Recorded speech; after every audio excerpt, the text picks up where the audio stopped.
Always forget about the countdown timer. Me too. What is that? Oh. My water bottle. It's like he's trying to showcase something. I love it. This is cool. I like it. Good to be back in the seats, man. Yeah. Staying hydrated. Yeah, it's already 1:45. We got some catching up to do. Yes, we do. How you feeling, Mitch? How's that foot? Mostly better, but it's got attitude now for the rest of its life. So, got to keep it in check these days. Getting old, man. Yep. Feels great. It's not the beer, that's for sure. Speaking of, it was really cool to have Clinton check in on us today. Yeah, that was awesome. Yeah, out of nowhere, we just got a message from Clinton Salee over at Tanasi Brewing out in Chattanooga, and he was very hospitable and really cool spot. Have you been down to his new space yet? Oh yeah. Yeah, it's great, man. Every time I've been, I've shared a little bit of beer I've had and then drink from his taps, and I've always enjoyed the beers he's got on listed there. I think he's got everything worked out of his lines that he needed to, because he had to put it all together himself again. Mm-hmm. What a madman! But yeah. It all seems to be working really well now. So, yeah. Is his new spot closer to where you are or further away? Further away. So he found a nice little spot up in Hickson, which is about, I'm very southeast ridge, right on the border of Georgia. So for me, it's about a 20-minute at its least travel time. So with traffic, probably a half hour. Still not bad. No. But he's more Hickson kind of focused now. But hopefully his Chattanooga clients are still walking up there. Maybe not walking, but driving. Well, and his new space is really cool too. He's got way more space to sit down inside. He's got the bar that he used to have, right? And then he's got plenty of open seating inside. Yeah. And then he's got the dog park around back. Yeah, man. Big open area. Lots of seating. Dog park. Bring your furry friends, Big old tap wall. He also has and sells brewery equipment and supplies. Yeah. So it's kind of like, if you remember Craft Brewed. Gosh, I haven't even drank yet. But Craft Brewed, it's much like Craft Brewed, except instead of a tap house, it's a brewery. So Tanasi, yeah. It's a great space. I love it, man. Clinton is awesome. Clinton is good people.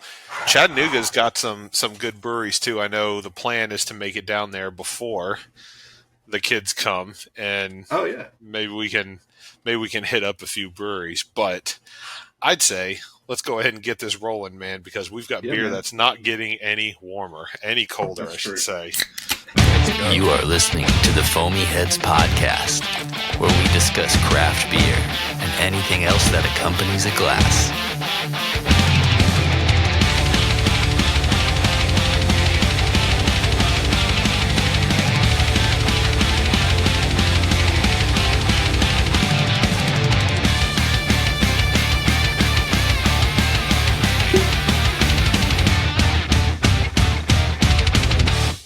That was a good pop, Mitch. Yeah, it was. I like that.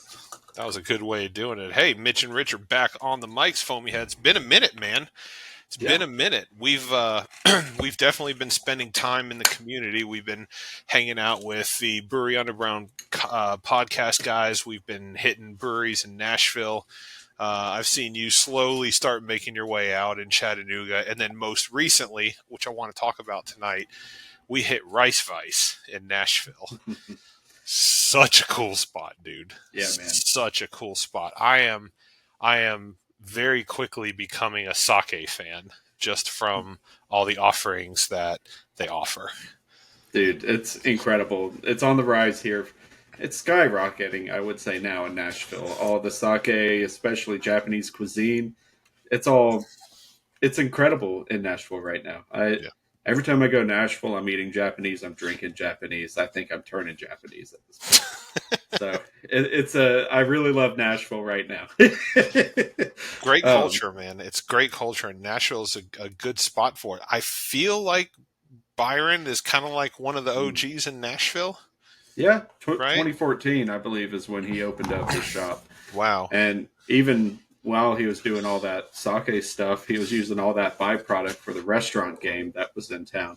So he's been knowledgeable of both the food culture and cuisine, but drinks, and it's just all of this product gets created as I'm doing the stupid politics little hand movement there. We're all getting abused by this. Yeah, I'm tired of seeing it, man. I gotta be honest. I saw myself on here. I'm like, what the fuck am I doing? You're slowly becoming the Don, and you don't even realize it. No, it's a sickness and illness, man. Yeah, please get away, man. All the news outlets are just always like, here's another picture of the orange guy. But it's insane how much he's been able to do both culinary and his hustle with the brewery side. And now he has distillation for other drinks like sochu, and he's doing the contract brewing to make beer. So he's got, with Southern Grist, they're helping do lager and the IPA, both Koji Ford. Or, I guess Ford's the wrong word, but Koji's in them, and it gives them a great flavor. It's just, they're both my favorite drinks in Nashville. Yes. But for IPAs and a lager. But, man, it's hard to say and encapsulate all your thoughts within one thing. Because I love proper sake, I love Yazoo, and there's so many other breweries and stuff. But yeah, I'm starting heavier tonight. Okay, well, pop into it, man. What are we drinking? What are you starting with? You held that bottle up at the intro, and I was trying to figure out what it was. It's probably backwards, right? Actually, on my screen, it's not. I'm just having a hard time reading it. You're drinking. Oh, this. Okay, you're going whiskey tonight. Yeah, this is a bourbon, bourbon whiskey as they put on here, but Two Tides Brewing. I did not know two things about Two Tides, and those two things are I guess it's three. They own on one street 3 buildings, and each building has a purpose. One's a coffee roaster and coffee house. The other is the brew house, but also distillation, and they make their own liquors. They have the smallest liquor bar in Savannah. Huh. And that's right. Because you just came from Savannah. Yeah. Yes. And their liquor bar is called Small, SMOL. So it is very small in there, but the people are rad, and they went pretty retro with it. They have VHS outlining every shelf. Like, everyone's loving the old world again, cassette tapes. No one goes all the way back to 8-track, but cassette tapes, vinyl, and VHS are back. But I decided to pick up their bourbon, didn't try it, just bought it. It's very sweet, and good call pulling it up. Looking at it right quick. There's the small bar that you were referring to. Crispy Foods. I love it. Yeah, this bourbon has a lot of kind of heat to it, though. It's hot when you drink it. It's sweet like you would want your bourbon. I'm trying to think of the right flavor profiles. Caramel. It's got some brown sugar on it. I think it might have rye because it's got a bite. Yeah. But, nice. And, vanilla. Vanilla's there. But the only complaint I have on it is that it kind of tastes thin. Okay. That's really my biggest complaint, is that it just feels thin whenever I'm drinking it. Yeah. But it's got a decent color to it, but it is pretty light. I mean, you can kind of see there, it looks like a light whiskey almost. I can see it. I know you're a gin guy as well. Like, I know you've been getting into like craft gin. Where did you and I go? Was it Asheville that you and I went and visited that gin spot where we were able to do like flights of gin? Yeah, it was right next to the Funkatorium, but I can't remember the name of it. But yeah, gin's awesome. I love that juniper berry. They've got a fantastic botanical and dry gin. I feel like I should have bought the botanical one since that is where I lean more in gin. But citrus, elderflower. Yeah, I see it all. Cucumber. I had originally planned to buy both those gins because I am kind of getting more into the gin world. I bought Proper Sake's gin when I went to Nashville last. But go back down to that selection real quick and look at their Amaro. So this one right here. Yeah, this is something that you've been getting into lately, right? I've apparently always had a palate for Amaro, but I just never knew because no one tells you to seek out Amaro. So like your chartreuses and orange blossom liqueurs are typically inside like an Amaro family. But this Amaro of theirs, I haven't even opened this yet, but I bought a bunch of shots to try out their whole line of liquors. Unfortunately, I couldn't make it through them all because I was already too drunk. And I could feel my body going like, you better not. You know, I was a little full. Yeah. And I was right at that tipping point where if I shot all of this liquor, it'd be terrible. But all of that you see there, you can get $5 shots of each one for a taste. That's great. They have their prices listed right on their website. There's the apparition that you were drinking right there. They're not bad prices either. That's not bad at all. Mm-mm. The Amaro is $35. You know, I was looking at the gins. The gins are $35 as well. That's not terrible in terms of pricing. I didn't see their vodka, but it's vodka. Yeah, I'm a rum guy. I'm getting into rum, and I'm trying to remember. I'm trying to remember the name of the rum. Whiskey and Sticks. Shout out CL Treese is now the. He's one of the official ambassadors for the rum that he's pushing now. And I showed up with to Whiskey and Sticks a few weeks back with a bottle of Bumbu rum, which is kind of like the rum that started it for me. And that was the rum that I had made the connection with CL about. And he, remember you and I were at the Burrow Bourbon and Brews place at Panther Creek. And he and I had that connection with Bumbu rum. So I showed up with it a few weeks ago, meeting up with a buddy there at Whiskey and Sticks out in Murfreesboro to have a cigar and a drink. And he was like, let me show you something else I got. And he brought out this rum. It is I wish I could remember the name of it. It is hands down the best rum that I have had in a long, long time. And it just knocked, Bumbu tasted like water after that. And no disrespect to Bumbu by any means, but like the notes in this thing, it was very compared. Mitch, you made the thin reference earlier with the bourbon. You said it was like, it had good taste. It just felt a little thin. Yeah. That's exactly how the Bumbu was in comparison to this rum that he had. It was like, it was thick, it was flavorful, covered, mouthfeel. It was perfect. Hell yeah. I wish I could remember the name of it, but I'm kind of getting on a rum now. That I could not say I would ever recommend that Caribbean rum of theirs.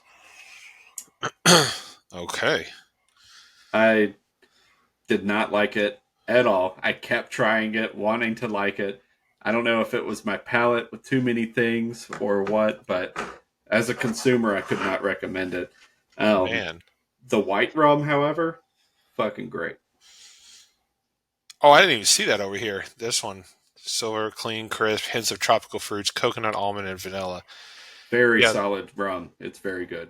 I would imagine with the Twin Palms Caribbean rum, I would imagine the clove would throw it off a little bit for me. I just don't imagine clove. It was, for some reason, it was just so sugary. It was awful. And I don't know what, I couldn't tell you why I didn't like it. Yeah, maybe it's I don't know enough about rum to get into it. They say it's a heavy pot still funk and extra ripe notes of banana, coconut, pineapple. Maybe that's one of those acquired tastes of rums that you have to get into. Yeah, and I'm hoping I'm remembering right, but, on a clearer head, I'd buy both again since it's only like $5 for shots. Still a bit pricey. They can't just let you try it. But as long as I would try them both again before I had anything else, just to make sure, But I Sure. only had the one day in town. But from when they were handed to me and I locked my gaze in on them and I tried them, that's what I remember. But yeah. That's awesome. Did you visit any other? Did you video? Well, tell me about that one that you're drinking that because you really like that. You said the only detractor was that it was a little thinner than you were hoping it to be. Yep. That's really it. It still hits very warm in the back of your palate into when you drink it. I haven't drank bourbon and whiskey in a while either, so this is hitting extra hard for some reason. But it's very caramel, very vanilla. There's no peppery notes to it. Super clean, sweet. It's aromatic. It's just got a good nose to it. Hold too. the bottle up again. Let me see the Sure. bottle. Okay. It looks still relatively new. I mean, you must not. Was that your first drink out of the bottle tonight? Yeah, second, but I'm keeping them pretty low. Gotcha. I'm not a heavy solo drinker. I usually just like to taste it, feel a little happy. But sometimes I have a little smoke, and that goes a longer way. So, Speaking of smoke, oh my gosh, I wish so this is not my first beer of the evening. I think I've been sending pictures of the last couple of beers I have. So Marble Fox started out with the Method, their double IPA. Marble Fox is self-distributing now, and Murfreesboro has opened up on the map, and they've had Marble Fox for a while, but I'm starting to see more of their beers out in distribution. So I picked up the Method tonight, the double IPA from Marble Fox. So that was great. And then moved on to had a double decade pastry stout. But what I wanted to mention, you mentioned smoke. When I was at my local liquor store tonight, I was just perusing just to see what cigars they had. And I think I'm always going to gravitate towards like the craft cigar space. Some of the smaller offerings like CL Treese at Whiskey and Sticks offers the craft cigar, and I like going in and seeing something new that I haven't had before and trying that out. That's kind of where my bread and butter. But one of the sticks that you turned me on to way back in the day, and this is when we were in Monte Cristo, was the a very, very, very good stick that goes very well with like some spicy chicken thighs and goes well with a heavy drink, and that is the Tabernacle. Love it. Yes. They didn't have the Lanceros, unfortunately, but they had some good Robusto-sized Tabernacles there, so I picked up a couple of them. One was a Sumatra wrapper. Had that tonight with a dark beer. Man, I'm telling you, it evenly burns. The smoke was great. It wasn't overly spicy, just tons of different flavor notes, and it went perfectly with a dark beer. I loved it. Love Tabernacles, dude. That's the cigar that's registered the most with me anywhere. Once we had those, I don't know why, but dude, it just tastes good. I think it's I think it's the spice. Yeah. For me, it's the spice. It's not, the cigars aren't overly complicated, but they've got tons of different flavor notes from the start all the way to the end.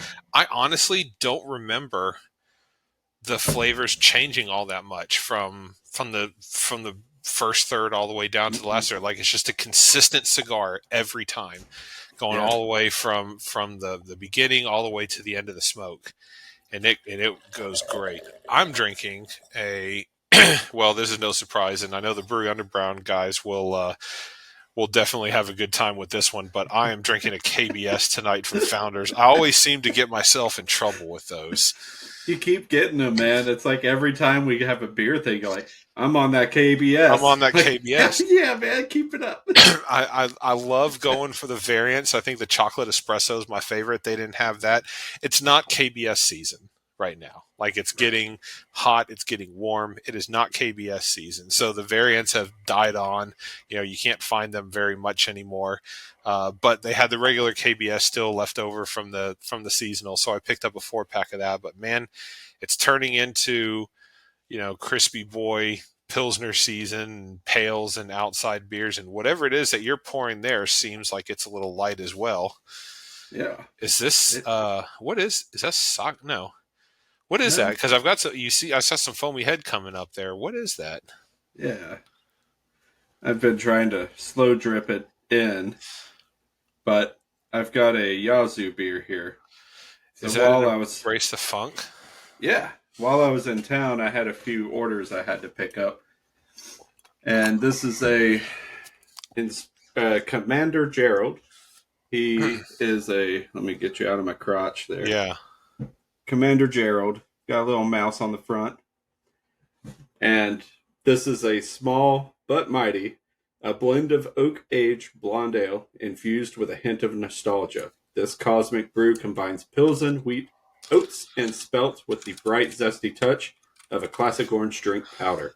A blast of citrus aroma comes from the dry hopping with Comet and Galaxy hops. It got some tang in it. Galaxy hops are great. Here we go. Yeah, hey, not bad price. $7. That's Dude, not bad at all. Yazoo's prices are incredible, man. Yeah. Available for pickup only at the tap room during normal business. Hey, man, I'm going to tell you one thing. There's a couple of pictures of it. Yeah, look at him go. Look at Commander Gerald right there. Yeah. Doing his thing. I will say there is not a sour beers. We have this conversation every time. Sour beers are not particularly my thing. Embrace the Funk can go anywhere from mild and pleasant all the way up to funky and just germy and sour and tart, and it hurts your mouth and just has all kinds of flavors that I don't like. But I feel like the last few that I've had from Embrace the Funk have been very pleasant. That one looks kind of like, it looks very, very refreshing. It's very nice. I'm curious about the mighty part. I don't know what ABV I'm getting into, but it's not showing it on the website. And I don't think I missed it, but I'll check again. It might be in my email. But very tasty. It does have those citrus notes that is mentioned in the description, but they're not like overly orange citrus or tangy, Yeah. But it them looks hops great. are nice. And this is where I struggle with Embrace the Funk beers, because beers like these are not, I mean, tell me otherwise, but beers like this are typically more refreshing and crispier, and they're not funky per se. They're a little tart. Yeah. And but they're not those like rip your face off type beers where they're not warheads. No. These are way more in the refreshing category, like Saison, where that's like the Tennessee staple beer for the humidity we get, the seasons. We should technically be just rocking out Saisons here in Tennessee, but I don't know why, but grisettes, Saisons, and similar styles have really grabbed at me after that whole Pilsner year of mine that really kicked me back off into like lighter beers. But Brandon's got the lock on these Saisons, fermented ales, and the funk, man. He knows how to control this funk. And when you're in a funk, you want the to funk. embrace it. Embrace the funk. That one took a second to land. I don't know why. I should have caught that one immediately. But they're just damn good, man. Yeah, they're super good. When we did the collab episode at Fate La Force, you brought a few of the Embrace the Funk. I'm trying to remember. You brought like a chapter 1 and a chapter 2. Oh yeah. Those were Future Nostalgia. Future Nostalgia. Thank you. Those were really good. and it was hot outside, and it just worked for the space. It just really worked. I think I'm liking those more than the kettle sours that I seem to have as well, because kettle sours, kind of seem to be like they're sour beers for sure, but they don't have that refreshing aspect of something like the Future Nostalgia does, or that the Commander Gerald looks like it has. I could be wrong, but that looked like a very refreshing, like crispy, warm weather, especially spring, kind of like moving into summer beers. And you're right. You called it out a second ago. You've been doing like this thing where like you went really hoppy for a while, right? And then from IPAs and dankness, you moved. You never really got too much into like New England style hazies. I think you were always kind of more on like the dank IPA sides. I like the West Coast more. the hazies, I could do a couple, but after you get 2 pints of those, you start feeling a lot heavier. Yep. So I get one maybe, and I enjoy it. It's like pulpy orange juice, but for an IPA. Yeah. And I do enjoy them, but it's a one and done nowadays typically for me, unless there's just so many I have to try. Then I will get the smaller pours and just the flights back to back.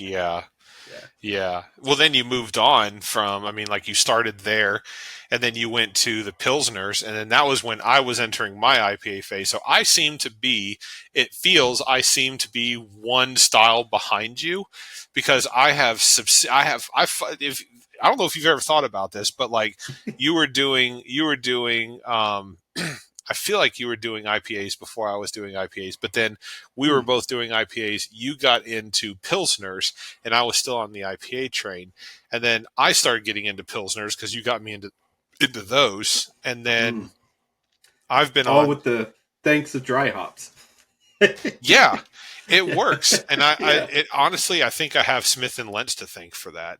Same here. Yeah. They brought me back into the lager fold, other than like the classic staples of imported lagers that just have a classic taste to them. But putting a spin on it, putting the hoppy spin on hopped pilsners, which is it's been a thing, but it's never been something that I've seen widely available up until recently. But it was definitely Smith and Lentz, and you got me onto that, and then I stayed on that train for a while, and you started moving on to like, you've always liked the embrace the funk beers. We've heard the story multiple times about you bringing the funk beer to my New Year's Eve party way back at the end. But I feel like recently within the last year or so, you've moved on to more of like the the saisons and the grisettes, like the farmhouse ale style beers. Yeah, I love flavor, and these have tons of it, and they're different.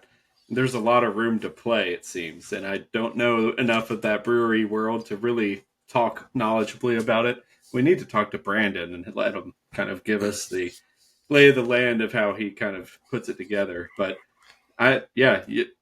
we've both diversified our portfolios. Right there. Hell yeah. And then I wouldn't say I'm getting into those because I'm not actively seeking those out yet. But I'm definitely like, I'm no longer, and you've seen me kind of evolve over time. I've gotten more open and accepting of sour beers. And I don't ever think that'll be just like the style I go to on a daily basis. I have heartburn enough as it is. But just the crispy, light grisettes and the saisons that you're drinking was really good. There was another one. I'm trying to remember the name of it. It might have been that high cotton black peppercorn saison from back in the day. Yeah. I tried that, and I thought that was really tasty. And I honestly don't remember what that tastes like anymore. It's been such a long time now. I don't even know if they've made it, if they're still open, but yeah, they had this. Yeah, you were right. I don't know if they called it cracked or just black peppercorn, but it was awesome. Hey, their site's still on, so that's a good sign.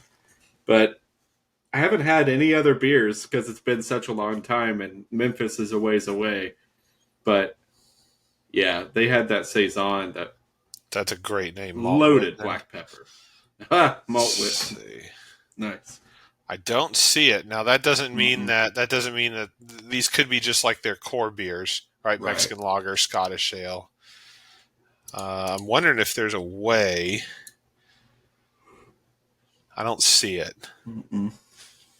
Without maybe doing a page-sitemap.xml, maybe there's an old page stashed away, but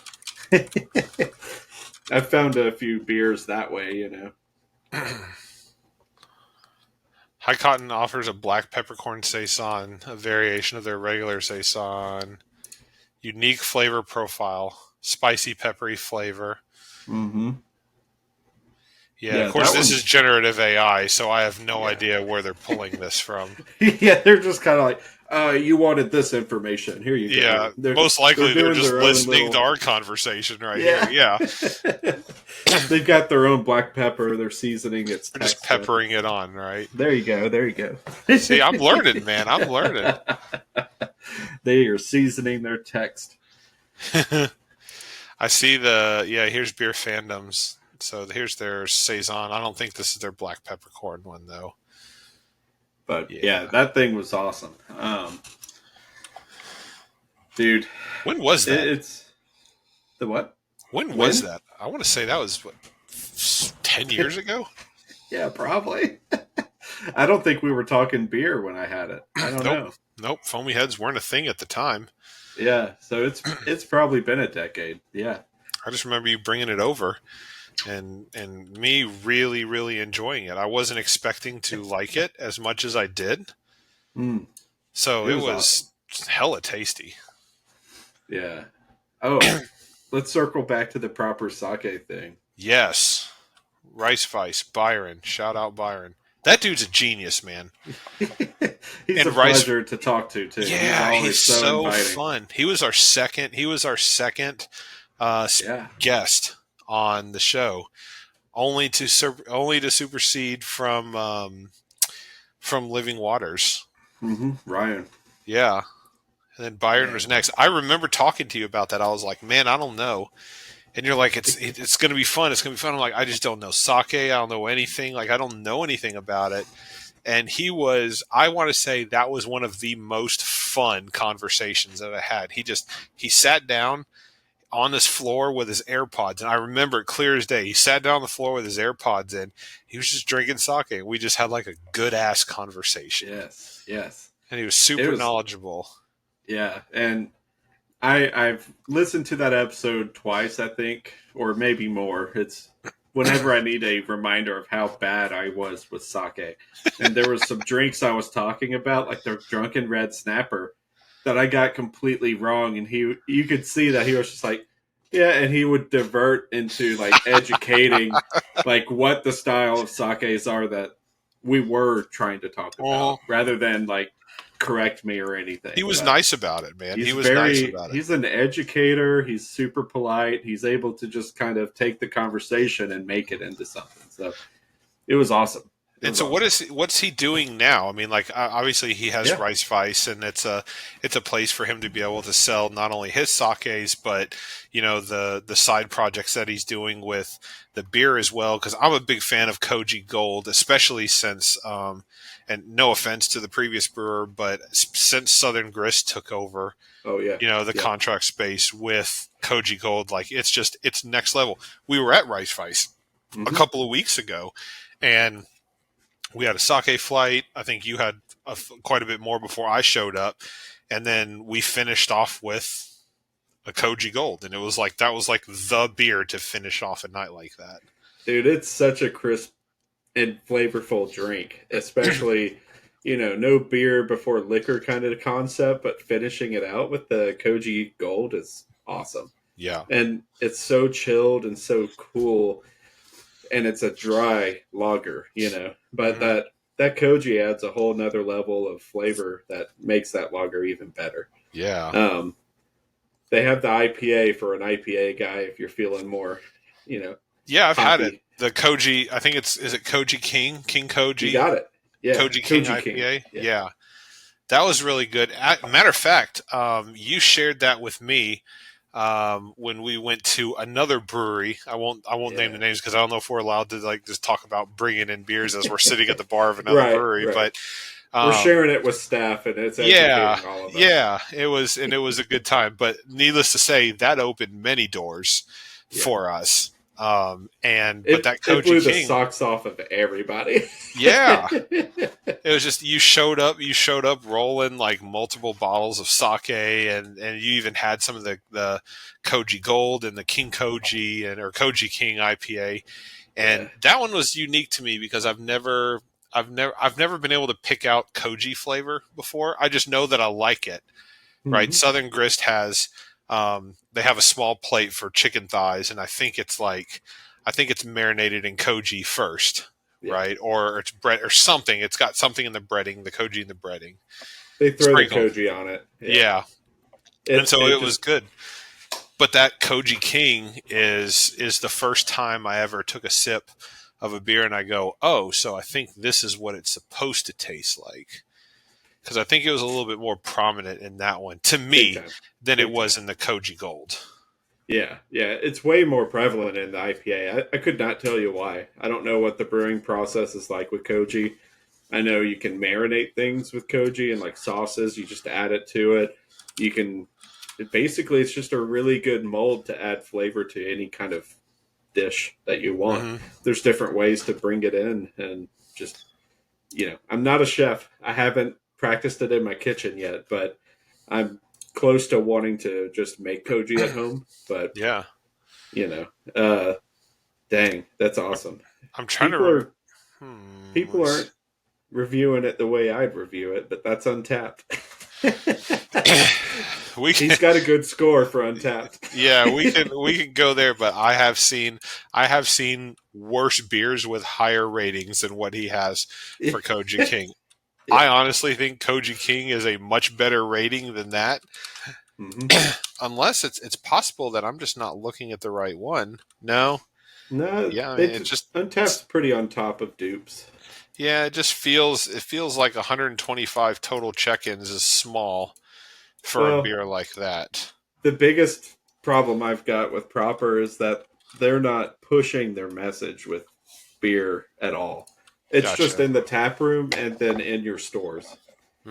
That's kind of it. There's no buzz about it. There's no hype, Craft beer heads like we were years ago. If he had this beer 7 years ago, he probably would have had more of a buzz because people at that time were having that FOMO more often, more frequently, especially into the pandemic. If he had said, I've got an IPA that you can't get anywhere else, people would line up. So, but he doesn't talk or advertise much about his product line, as far as I know. Proper Sake, if you're listening to this, is still a hidden gem that isn't overrun or oversaturated by, what's the word you call it? Patrons. Yeah. It's like clients, but not clients. Patrons. It should be. But yeah. But it should be, though. That's the thing. Like, it's you want to talk about a guy that's been grinding it out for years. And I love to see it, and I hate to see it. The fact that I always have a spot at the bar when I walk into Rice Vice just because it needs to be busier than it is. And I've only been a few times, and it's only been with you, honestly, and we'll show up like a few weeks ago when we showed up and they were doing they had small plates, and that was an incredible night. Foxton Izakaya. Foxton. Yeah. Really good people. Amazing chef and photographer. They were killing it, dude. They were rocking that food station and just sending all sorts of food on a stick. Yep. Corn on the cob, pork belly. Yeah. So good. There's I can't describe the flavors we had that night, and it goes with sake and beer so well. I love it when they do the grill stuff. They primarily do ramen, and they're there every weekend now at Proper Sake. Really, Foxden Yeah, is there every weekend at okay, so that's for me. That's another reason to go back then because I yeah, love the sake that Byron puts out. But yeah, I always want something to eat if I'm having because to me sake is even though it's like crisp, it's like lighter on the palate yeah, than something like maybe like a 12% KBS or whatever. But like dude, yeah. I always feel like I need something to eat with it because I mean sake can originate anywhere from 15% up, right? Like it can get Hmm. pretty heavy, but it's easy enough to drink multiple glasses of. But I always feel like I need something to eat when I'm having sake. I'm the same way. I like having that food with it. So they do ramen mostly, and they're open every Friday and Saturday, 6 to 11 p.m. With Foxden Hmm. At and at Rice Face. at Rice Vice, yeah. And are they always doing those same style small plates, or is it just normally ramen? Ramen, but they alternate what kind of ramen every week to week. So today or this weekend, this Friday, you get udon carbonara, Udon which, if you know carbonara. what carbonara is, it usually includes cheese. And they have, let me see if they put a description here. Deer Creek, whoa, okay.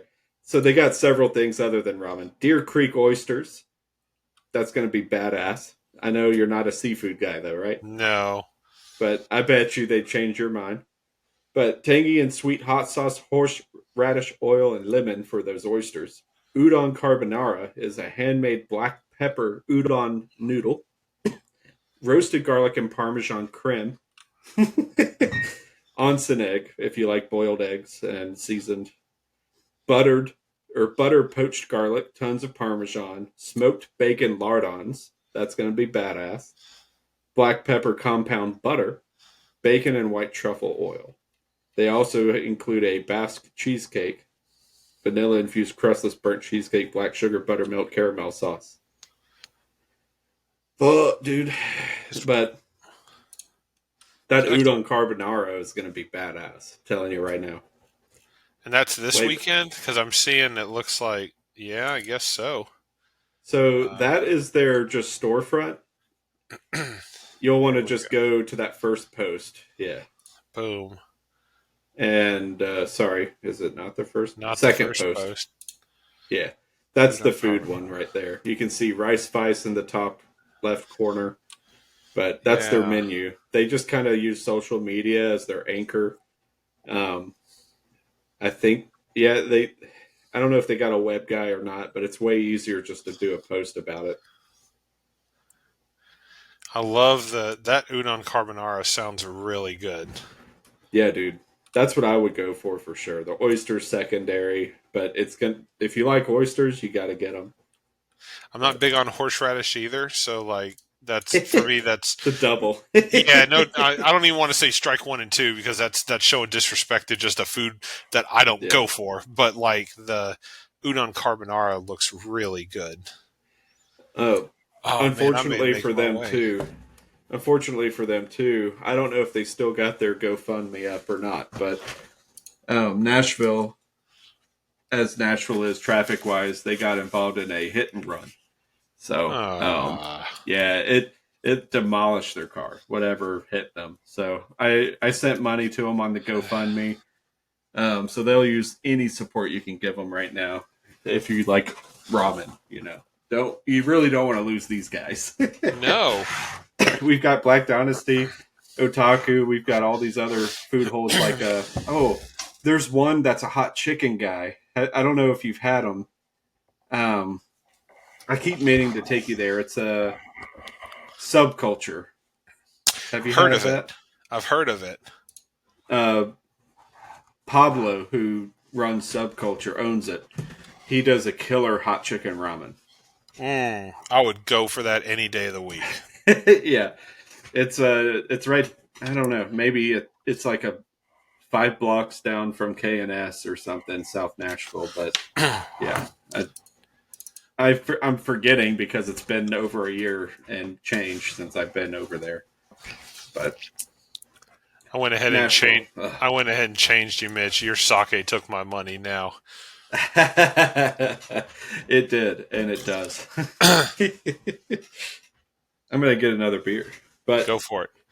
that sake night was incredible because it also had reps from all around. The beer is making me burp. There's sake reps from all around. Portland, New York, all over. They came to share. Even Japan. We had all sorts of people there that night. So not only was it a night that opened up on a regular evening where they aren't open, it filled out. So there's definitely a presence in people who are aware of that restaurant, but man, or that bar, but it was nuts, man. Yeah, it was so good. I remember I remember doing when I showed up there. They had sake flights, and it was basically boiled down to you had different styles of flight. I think I got the juicy flight just because for me, like in my head, that resembles like juicy IPAs or something like that. But like the sake was just unbelievable, and I can't remember which ones I had, but I believe there were 4 of them in my flight. Yeah. And every single one of them were so good. And was all of those were from the different sake breweries around? Okay. That's what I thought. I didn't get too much into the background of what was going on that night. I just knew you were in town for the first time in a while. And where else are you going to be? You're going to be at Rice Vice when you're showing up. Like you have a very good tendency to support all the breweries along the way. So you'll hit, I don't think you're able to hit Common John that morning just because it was on a day that they were closed, I think.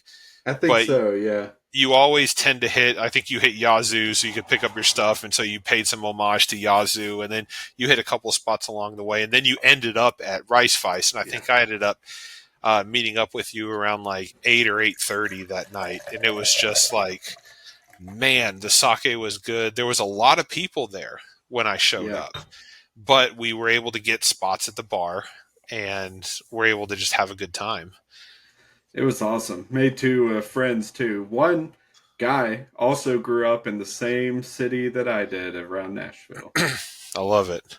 And we were like, what the fuck? We're sitting next to each other. And that's we're both awesome. From Mount Juliet. What? I love it. I love it. That's awesome. And that's the community, man, because people tend to, if they gravitate toward beer, they gravitate toward sake, and then they want to start learning everything about it. And then they start realizing there's people in those groups that just like stick with each other. What the hell did you just change to? You're on a roll tonight. You started out with bourbon whiskey, and then you moved to was that another Yazoo? Yeah, this is. Yeah. I recognize the green bottle that comes in the ETF beers. Yeah. That night was incredible. Loved it. And it was even more of a joy that I got to see you and hang out. And that beer, or that sake and the final beer, just perfect evening. I couldn't tell you which flight you got either. I don't recall what you ordered, but Namazake Paul had a 4 sake flight. The Sake Ninja, Chris Johnson, I believe, he was there and he had a 4 sake kind of flight thing. Byron, of course, had his sakes available for some pours, and he had a few imports that I think might have been included that's at his shop. And then I forget her name because I'm still learning it, but there was another importer that was there who's from Japan, and she was telling us about her who she represents. I think it was World Sake Imports was 2 of the reps, Namazake Paul and then Proper Sake. But could be wrong, but they were also facilitating a class final at that shop that day. So there were some people in very, I don't know what you call it, corporate, but it's not corporate, but they were in black tie attire basically, or just office attire. There was a black tie. They were in suits and they had a pen and all this stuff. So anyway, they were taking tests and passing courses. So then we got to sample some of those sakes as well. So that was nice. I'm looking on Proper Sake's website to see, because their Instagram page doesn't have the menu from what it might have been like a story or something like that. from when they were having it. But their website is extremely colorful. Extremely colorful. The website doesn't do much justice, in my opinion. It's cool, but it's just not.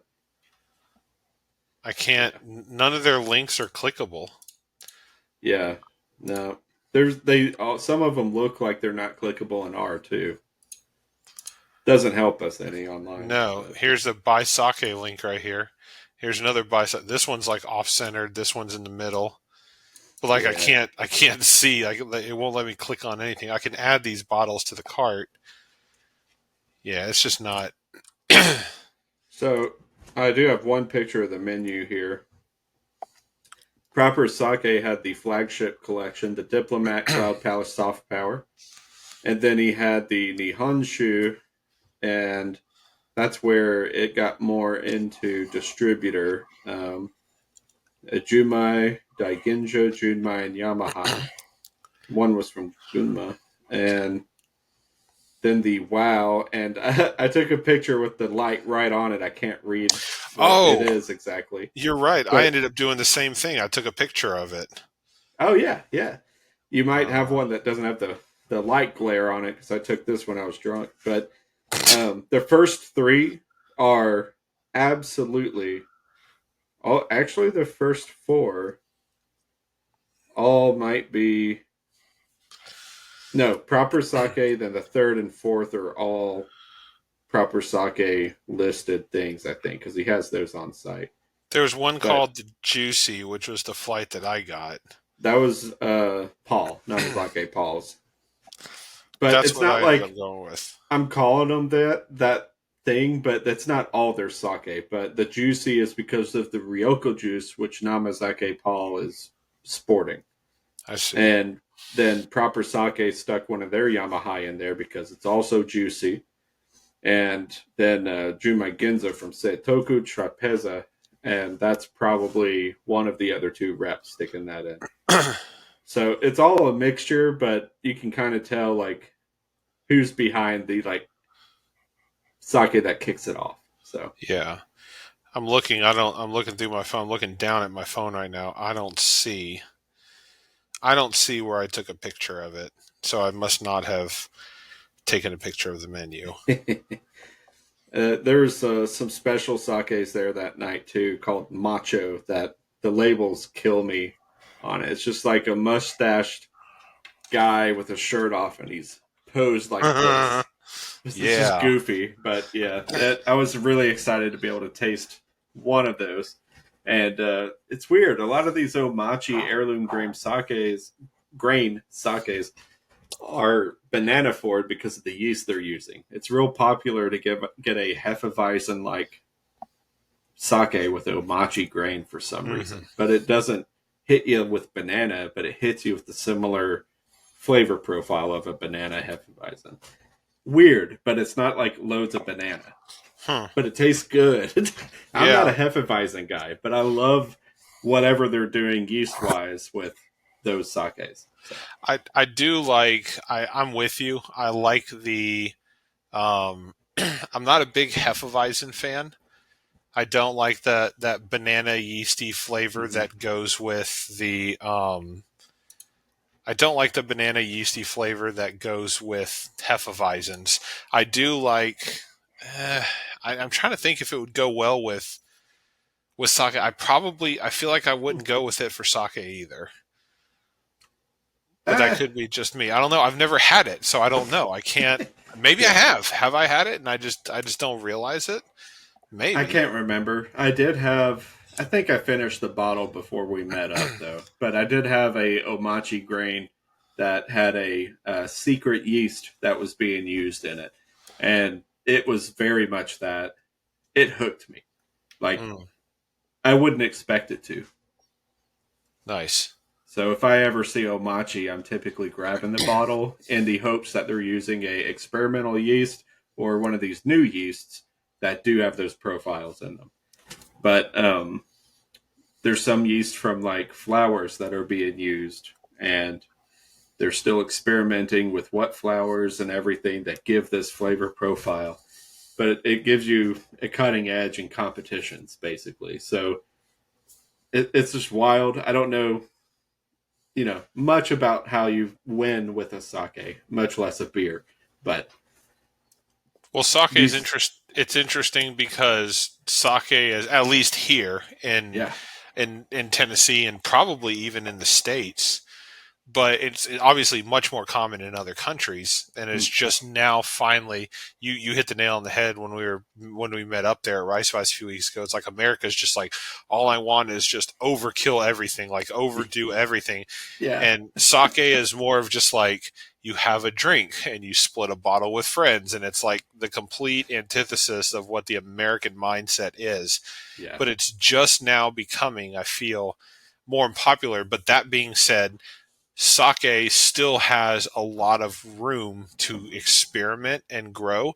Craft beer is there, but like, we've already exhausted all of the natural like variants that are out there. We're having to make more. Like, they're having to experiment and come up with their own hops. They're trying to come up with new styles of beer, because every style of beer has just about already been made.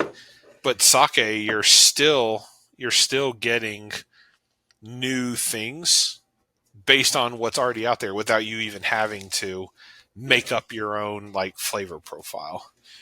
Yeah, they're still able to mess with it. And you know what America did to beer with the craft beer, where they're just adjuncting the shit out of it.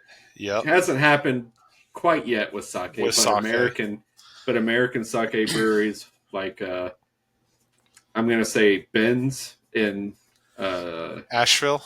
Yep. And even in Lexington, the Void, they are doing adjuncts with their base profile sake, like Junmai's and whatnot. Orange Sickle, for example. Mm-hmm. Very tasty. But I wouldn't say it was like the epitome of sake or anything. It's just those might be more like gateway drug. They might be like gateway sakes into the world. I think back to our episode at the Craft Brewers Conference when we were hanging out with the people from the Duchess and St. Bernardus, and they had like these very pure, like sour beers, and like this process of like, you don't eat food X amount of days before the, tasting the beer and everything. And we're like, hey, you want to try this double imperial stout with Oreos and cookies and fudge and coffee in it? And they're just taking a sip and they're like, this is something else, that's for sure. And like, it was just, that's all they had. That's all they had to offer it. And it was just like, well, this is different.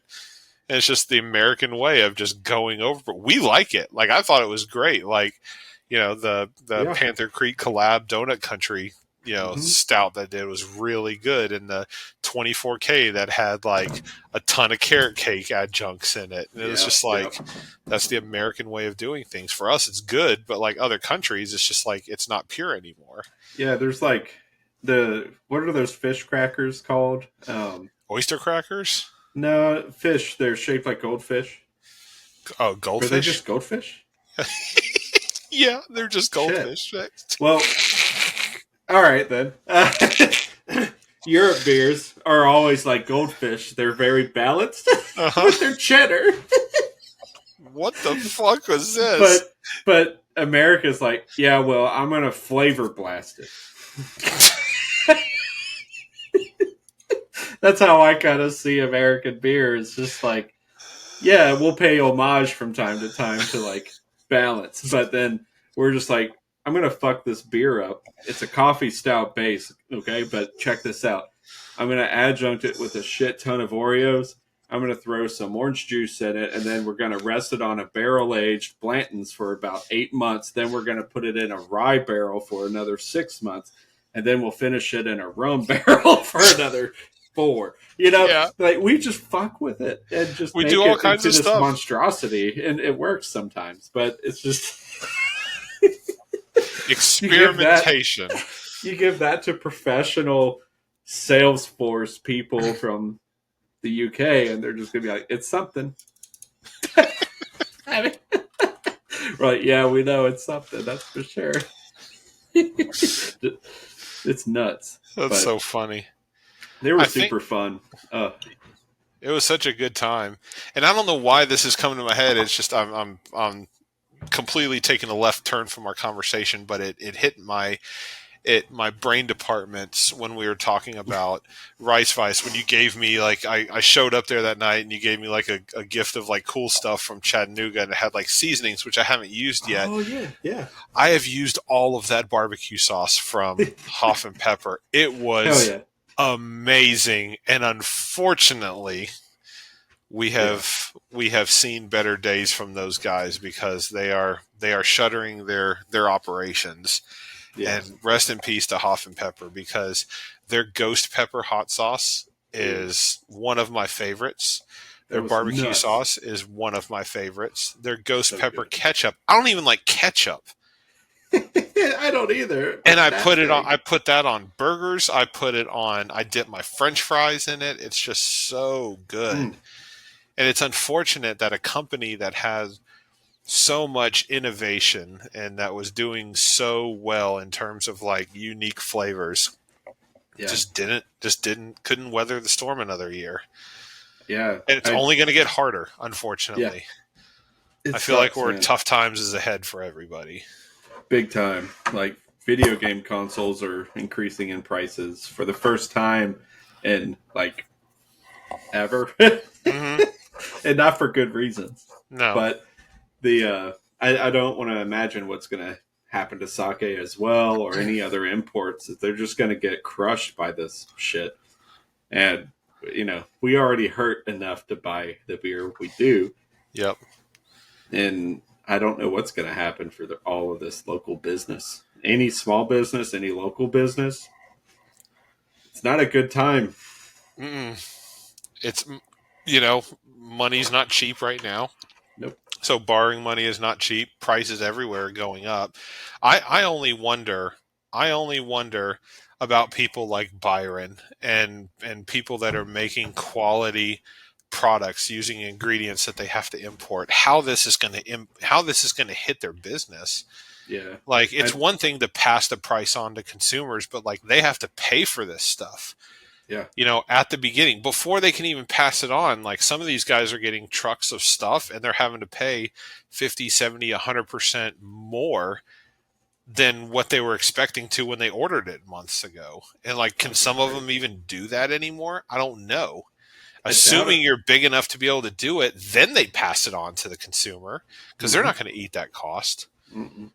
But we're gonna have to, and aluminum cans. That's another thing. Like, there's going to be aluminum can pricing is going to start going up. People moved away from bottles and they moved to cans because it was cheaper. Yeah. But now that aluminum cans are going to get hit with that tariff increase as well. Like, how are some of these small breweries are they going to act? How are they going to be able to do this? If they haven't overstretched themselves, I would assume they would just stop distro and focus on local. But that's another heavy. That's a very big revenue stream that you're cutting out of your business. The only way breweries are able to, take Tailgate out of the picture because they're very good with just opening up spots and distribution and stuff. But like, if you're taking, food.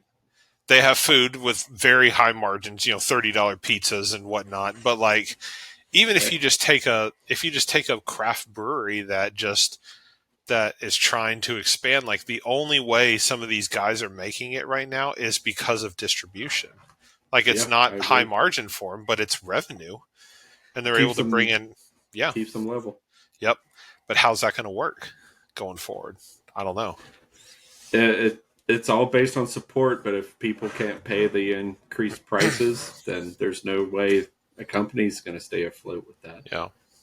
I don't know, man. I'm not a businessman right now, but it sucks. Well, I won't get political, but it doesn't feel like we're being run by a good business right now in this country either. So you're not alone in that aspect. No. He had good lawyers. Yeah, that's for sure. Maybe that's what we need is just good lawyers. Good lawyers that don't want to rob the system. Don't want to tell the truth. I don't want to overshadow. We're an hour into this thing already, which is nuts. But I do want to talk about the beer that you're drinking right now, because you hinted at it a little bit. Then we kind of like ADD'd over to something else, as we are like to do. There's so much to talk about, but this is another Embrace the Funk that I picked up, Balaton Bite, and I got excited seeing Balaton because Balaton cherries, whether it's a sour, whether it's a 28% ABV beer, some way or another, they always seem to add like a nice calming like hit to somehow reduce bitterness, reduce the hit of how alcoholic a drink can be. I don't get it. It's magic as far as I'm concerned. But this is a Balaton cherry, Embrace the Funk. It is tart. It's a blend of one season-aged, spontaneously fermented oak-aged ale and red saison, conditioned on freshly picked Balaton cherries with a bold tart flavor and bright burgundy color. Delicious. It's very good. It's very tart. This would go into your palate of like a kettle sour, but it's okay. But it's a little more punchier than that. But it just mellows out. So it hits you kind of hard, and it mellows really, really well out. So it's kind of dry at the end, I want to say. Let me check again.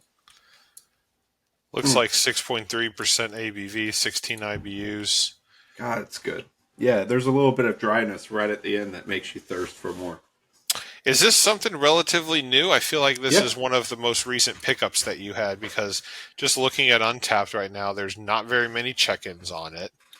Yeah. Not even enough to have a rating right now. I should check it in, huh? Maybe you could be the one that finally shows the average rating. That's wild. What the heck? It's not enough people to be able to determine it. Well, I'm sure it is, but they won't show a rating until so many people check it in. Interesting. I wonder what that minimum is. But yeah, if you are a line hopper, is what they're called, you get first dibs and emails from a newsletter telling you about these. And you can just buy however many you want typically. So I always typically get to one to have myself, one to share. But almost every beer that Brandon releases through this program that he does, I wish I had bought like 6 of them.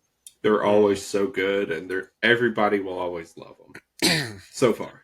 I feel like this was a limited release. It had to have been, because like the last check-in was April 6th, and there's only been like 11 people checking in this beer. It must have been super small release. It might have been. I'd have to look at my email for sure.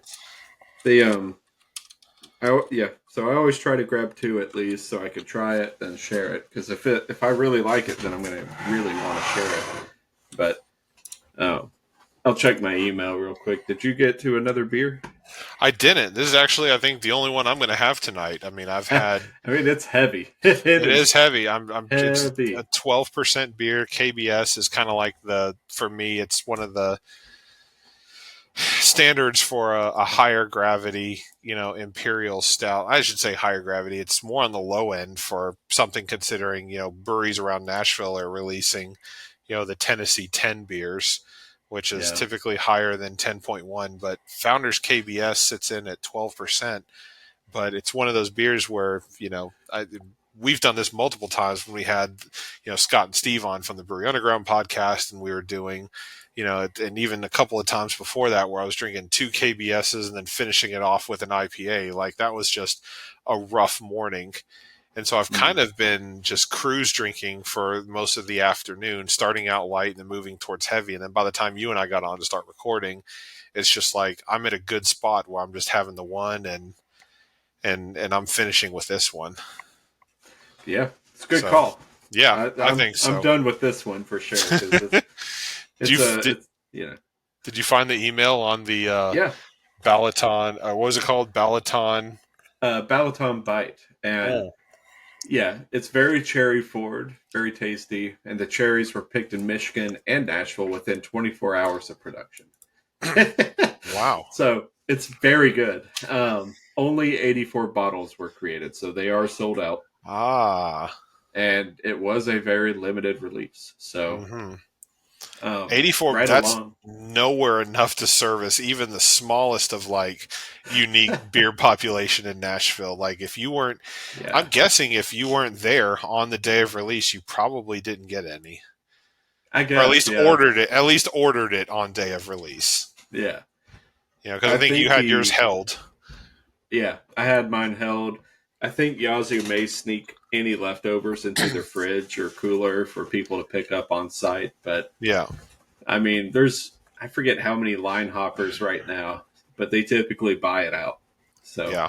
how much is only 84? How much is a line hopper subscription? I feel like it's a yearly membership thing, right? It is yearly. It's probably something stupid. Yeah. Okay. Very cheap. And it gives you just what? Access to beers early? That's all it is? Pre-sale, basically, yeah. Yeah. I will say that we are really into a very fortunate year right now as a line hopper at Yazoo, but I can't extrapolate further, on all of that. Gotcha. But if you're a fan of some import beers, there's something big that's going to happen. Ooh, okay. Yeah. I love it. Yeah. That's awesome. I may still have a bourbon Jack and Sally. That was a Halloween beer. It was delicious. A dark ale. I love dark ales. Porter. And they aged it in a single bourbon barrel. Open ferment with English ale yeast. It was awesome. I shared the first one with Clinton. And okay. He was just like, "What the fuck? That's great." Everybody behind the bar loved it. It's like, man, Yazoo's killing it. Brandon, he's a whole nother level. 84 bottles. 84 really? Bottles. Yep. He has a thing for the 84 bottle limited release then. I guess so. Impressions of warming spirits, coffee, caramel, oak, vanilla. A dark ale loosely based on an imperial roasted porter aged in single bourbon barrels, fermented with English ale yeast and finished with a single saison yeast. It's awesome. It's like a cocktail beer. It's giving kind of giving I can see the Jack and Sally, like the logo on the bottle. Mm-hmm. Kind of gives like a Nightmare Before Christmas like kind of vibe to it. It does.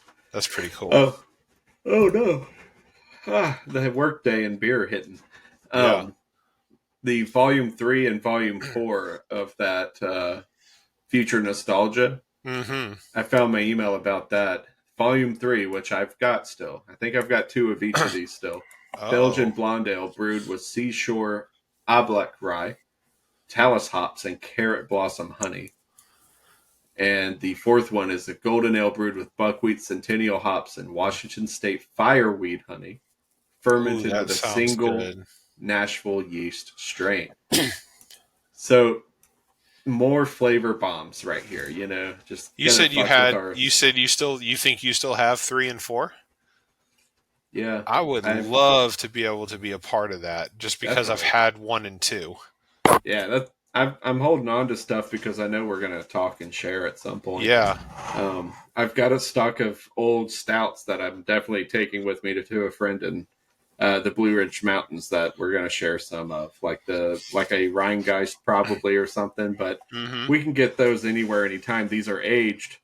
They're only going to get worse, so I've got to take them somewhere. But maybe not. If it's high enough alcohol, it should be okay. But I have no idea what beers you're bringing, so they may be on a time limit, Mitch. The volume 3 and 4 are definitely on a time limit. They're in the fridge. They're staying cool, so hopefully we'll get how they should taste. Okay.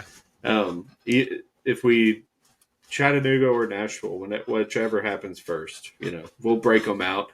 We'll share them with breweries around town, wherever we go, and just make a thing out of it too. But we'll try to record a bit of the way. I'm excited, man, and some good beers tonight too. I only had the one. I mean, I had 1, 2, 3 of them or whatever before we hit record, but I'm feeling good. You had a bourbon, and then you ended up having 2 sours. I think you had 2 sours. To Yeah. embrace the funks plus the bourbon. That was a good time. Mm-hmm. It was awesome. I thought I was going to get to a third, but I don't need it. I don't, man. Hey, that's on you. You're welcome to have it's it. late. I'm not going to do it. It's a good time. I'm glad you're feeling better, Mitch. It's good to be back in. It's good to be back with the headsets on and recording. And I'm excited for. I mean, it's May already, unfortunately. Yeah. But what are you going to do? It's just there's a lot. Hey, when's your double IPA scheduled to release? So the double IPAs are supposed to release. This is good. That's what we're going to call them. I like that. The double IPAs are supposed to be born. The delivery date for the twin girls is June 28th.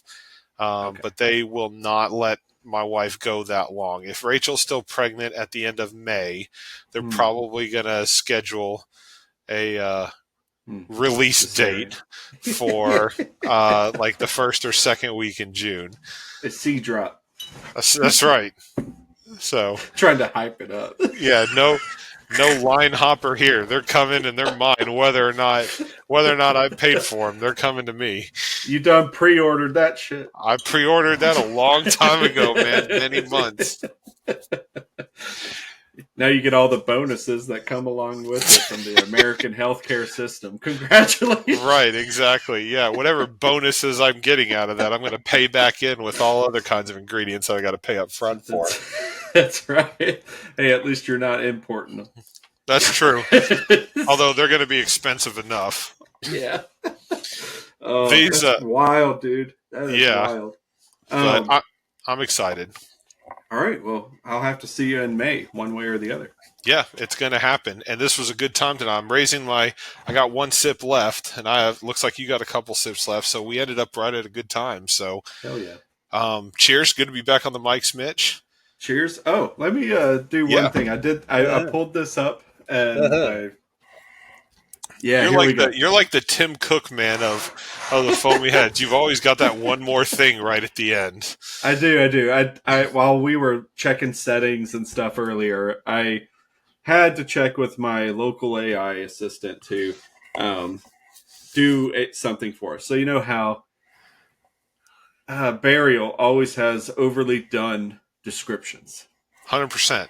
1,000%. All of their names are just extra. Well, I saw that you added a title for your name, adjunct beer guy, or etc. You know, beer took my money, all that kind of junk. So I decided to go to the AI and ask it in a Burial beer style, give us a title based on our bios on our website. Oh, pull it up. Unfortunately, I'll pull it. I'll go ahead and share. It'll be way easier for you to read along to. I don't even want to know. It is way too long character count for this. Hold on. Sorry. That's my work. Okay. Here it is right here. Yes, let's give Richard the Burial style treatment with all the reverence and glorious absurdity. So there you are, fresh water in a sea of static, the digital monk's reckoning, or how Richard brewed clarity in a world of glitched realities. God, that's Burial. Check this out. It grabbed your preferences, of course, scraping through all your stuff. Wow. And you got an IPA, double dry hopped IPA. And right here, pulled from the binary ether. It's just like, damn, that's great. This is scary, man. Like, it just knew. Yeah. Dude, lupulin laced waveform. Cold fermented for clarity, just like his thoughts mid-podcast, surrounded by co-host chaos. That's me. Correct, surrounded by co-host chaos. This is the beer you sip while calibrating your signal and remembering behind every podcast there's a Richard keeping the waveform holy. Damn. What the hell? Isn't that great? Yeah. I wish this was like 11%, but hey. it needed to be a double IPA at that point. Let's give Mitch his own overwrought burial style beer moniker with the appropriate reverence. The cinematic fade of Mitchell Cooley, the grain-spliced reverie of a silent brewer who cut life frame by frame. Mixed fermentation fodder, aged blonde ale with jasmine rice koji. ChatGPT is scary, man. It's got, all the shit that I'm just into flavor-wise listed here. This is wild. B-roll dreams. I love my B-roll where I just take random shit. Keyframes. Each sip is While suckingly haunts the background, subtle umami and the calm confidence of a man who speaks through the lens, not the mic. Nope. Wow. Ridiculous. Old ChatGPT. So, there we have it, man. There's our beers rather than titles. It went to the full bar, but That's scary, Mitch. I'm assuming you didn't have to give too much of a prompt in order to get that. You probably copied and pasted something from a bio in there, and it just rolled with it. I gave it a URL because of the free advanced version, and it just scraped your bio.